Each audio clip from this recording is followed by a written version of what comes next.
Hey everyone, it's Brandy. I know it's been a long time since I updated. I've just had a lot going on, which I'm going to get into with this video, and I apologize beforehand if it's a little long. And then also I've been dealing with some allergies and stuff this week, so if I sound a little congested or nasally, I do apologize. The last time I left off, I was going up to Charlottesville and driving all the way back home and preparing for my 4th IUI, which actually went very well. I had the procedure on the 21st of April, and my husband's swimmers were 104 million and their morphology was 11%, which is really, really good, so I was super excited about that.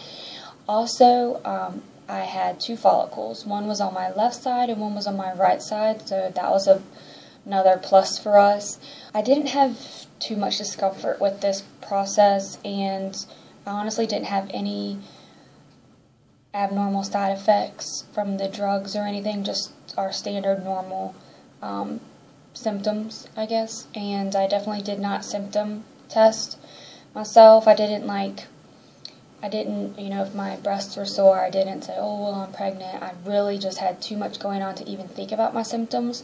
But I definitely told myself beforehand that I wasn't going to focus on the symptoms, and I actually wasn't even going to test. I was just going to wait for Aunt Flo to show up. So I wanted this to be a very less stressful process than it has been in the past, but some things came up that made it a little bit more stressful than normal.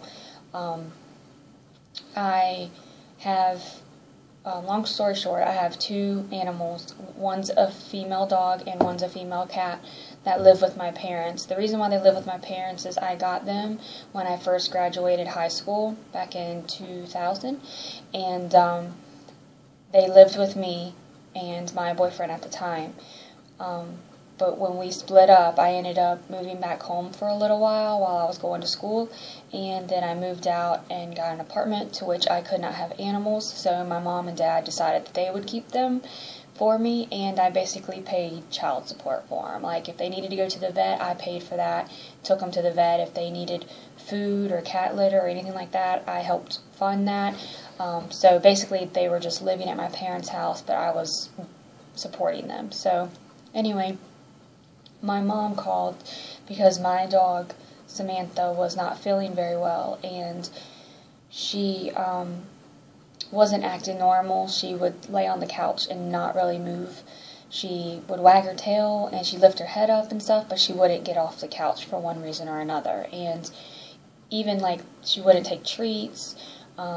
If you told her, did she want to go for a car ride, she didn't jump up like she normally would. So we knew something was kind of going on with her, and it came on all of a sudden too, because during the day she was fine. It was just that afternoon she started acting funny. So I got off work a half hour early, went to check on her, and sure enough, she was in good spirits and everything, but she just was not her typical self. Waited for my brother to get home from work and asked him to get her off the couch to make sure that she could walk and everything looked good. She could walk. The only thing that really concerned me out of it was my mom said her gums were really pale, so which is abnormal for a dog, and so we decided to go ahead and take her to the emergency vet. The emergency vet thought that she was just having an off day because she's older, but he did, the gums being pale did raise a concern, so he did some blood work, and her blood work came back great as far as her standard blood work.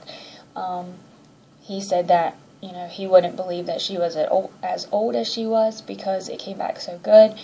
The only concerning item was her platelets were low, which would be the reason why her gums were pale.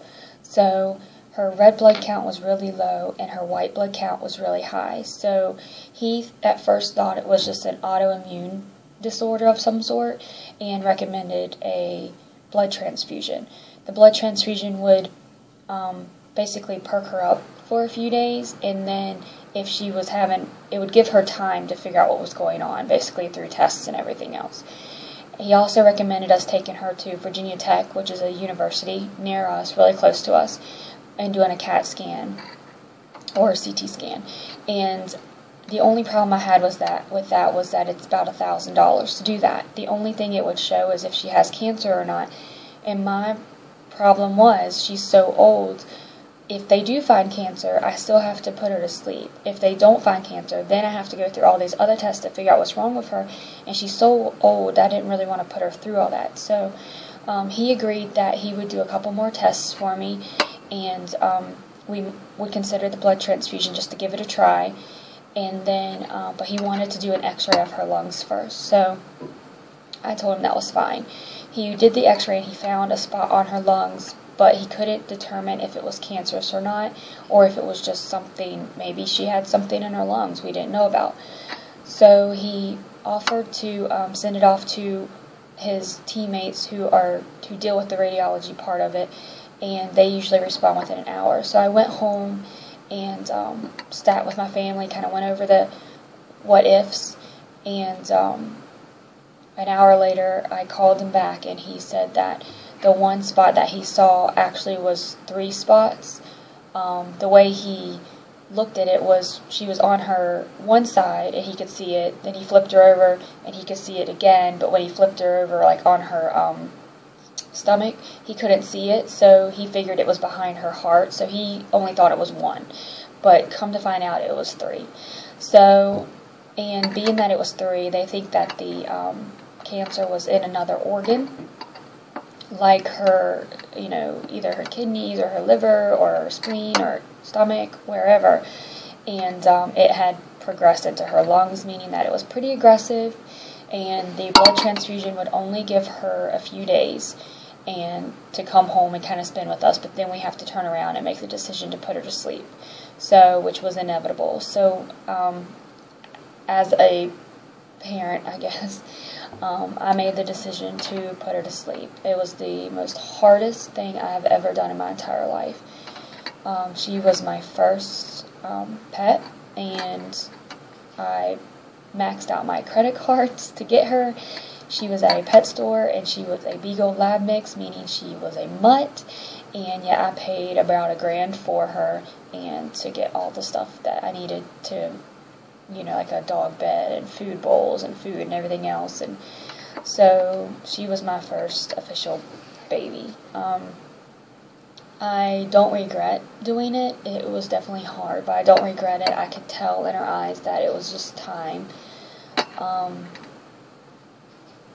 And not to change the subject, but while we were waiting in the waiting room, my brother and I waiting for tests to be done, there was a gentleman that came in, and he said his dog passed away and he's not sure what happened. He was getting ready to take it for a walk, and it was all excited and everything, and it just started drooling with its tongue out, and it kind of just fell over.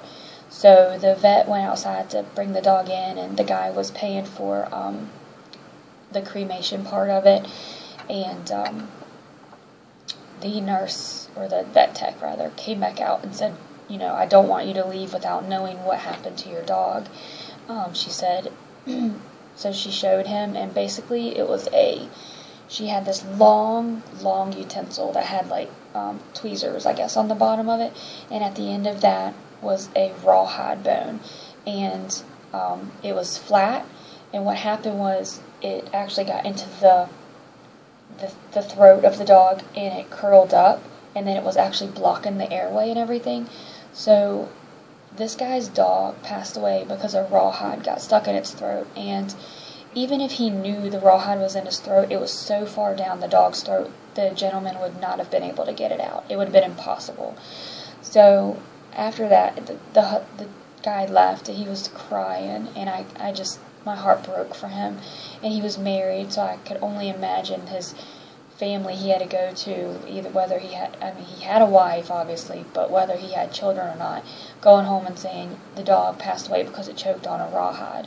I would have rather have heard the dog passed away because it had a heart attack, or it had a stroke, or something like that. But to hear that your dog passed away from a rawhide, I could not imagine what that gentleman was going through. And I asked the vet, you know, when I was talking about my dog, and because she used to eat rawhides all the time, and he said that was the second case that came in with a dog having the rawhide stuck in its throat within the last week.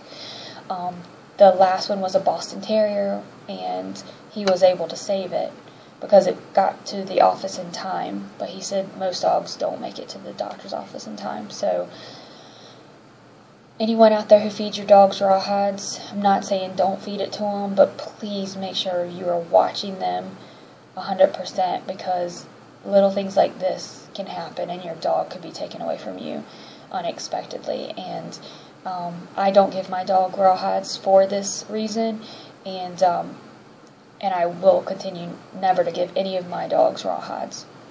So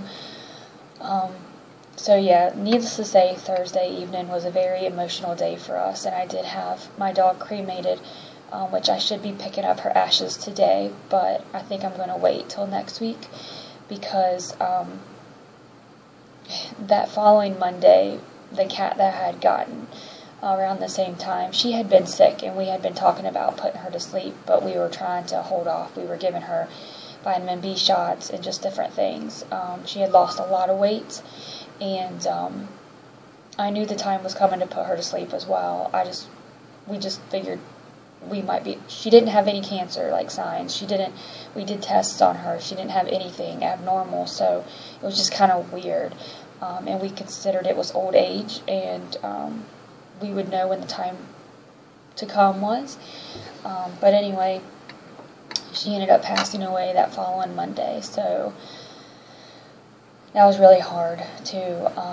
I'm glad I didn't have to put her to sleep, but at the same time, you know, it sucks. I had 2 animals pass away within a week, and I don't know, it was hard. So we are getting her cremated as well, and I'm going to try to get an urn to put them both in so that they are together. To top it off, last week I had my FMLA papers filled out for work. My doctor filled everything out and had it sent in, and I talked to the nurse, and she said that it looked like everything was going to be covered, just in case purposes, if I had to do the IVF process. She said no one's ever filled out FMLA papers for this before, and so she had to send it to our corporate office to get feedback, and everything looked good. Well, the following day she got information back, and it was denied. So I went and I talked to my boss, who is very compassionate and understanding, and he just basically said that I needed to talk to his boss, which is higher up, and I did, and I basically just said, look, FMLA is not covering this. This is my last chance, my last step that I need to be able to conceive. Are you willing to work with me? I'm willing to work from home or at the doctor's office, wherever I need to. Long story short, he basically just said that he can't promise anything. Once my vacation days are up, I could lose my job if I still need to have time off for the process. So I have 2 weeks of vacation, so that gives me 2 good tries through IVF, if that's the case. And after that, I will just have to decide if I'm going to keep my job or if I'm going to miss days and be fired, which, I mean, that could potentially happen, I guess. And if it does, I will basically just go ahead with the process, and then after I get pregnant, I would find a part-time job somewhere, and that way I can help pay the bills, because IVF would be very expensive, and then deal with things as they come, I guess. So with that said, I actually had my cycle start Saturday evening. I went to see my best friend graduate from college. She has worked so hard towards that, and had a great day. And then that evening I went home and noticed I was spotting some. And then of course Sunday was full blown, and then Aunt Flo is still here. So that being said, IUI number 4 didn't work. After everything that had went on, I was kind of hoping for a miracle, or for some good news rather, but at the same sense I wasn't shocked, because, you know, when it rains it pours sometimes. So we are doing the IVF process. I am currently waiting on my doctor to call, and so I've got a call into them to get more information on it and how to start the process. So I'm just waiting on that. So that's the only update I have right now. I am bummed. I'm looking forward to the IVF because I know the chances are greater, but at the same time I'm not, because it's a lot of traveling, a lot of medication you have to take, hormone-wise, and it's just a lot. So, but I'm trying to, stay positive and just hoping and praying that it works the first try and I don't have to deal with anything with my job. So yeah, that's about it. I'll definitely update you once I get a phone call back from my doctor's office, and hopefully I'll get a schedule of some sort of how the process is going to work. I know there's some tests I have to do, and I do know that there's a lot of paperwork I have to do. So I will definitely keep you updated, and in the meantime, just keep us in your thoughts and prayers. April was a bad month for us, so hopefully May will be a little bit better. So yeah, I guess that's about it. And congratulations to everyone else that have had their BFPs, and to anyone else who has miscarried or had problems. Infertile Myrtle, you are in my thoughts and prayers on a daily basis. I could not imagine going through what you have gone through with the ectopic pregnancy and the doctors in the hospitals and stuff. That's just horrible, but I'm keeping my fingers crossed for you, and keep your head up. You and your husband are amazing. So I guess that's about it. If you haven't subscribed and you want to follow my journey, please do so. If you liked the video, give it a thumbs up. Again, Happy Cinco de Mayo. I might go out and have a drink today, so I will talk to you later. Bye.